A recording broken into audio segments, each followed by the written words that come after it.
પણ આપણી જર્ની છે એ ઉત્તમથી વધારે ઉત્તમ તરફની રહેવા માટે, કરવા માટે આપણે સતત સભાન રહેવું જોઈએ.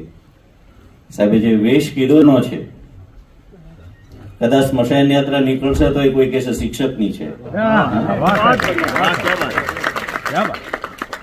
તો એ શાક માર્કેટમાં હોઈએ કે બજારમાં હોઈએ કે ઘરમાં હોઈએ, આપણો આ વેશ છે, આજીવન વેશ છે, અને એના ઉપર સરકારે સિક્કો મારી દીધો છે તમને લોકોને. કેટલાક લોકો સિદ્ધ થઈ જાય પછી કશું કરવાનું ના હોય એવું એક છે.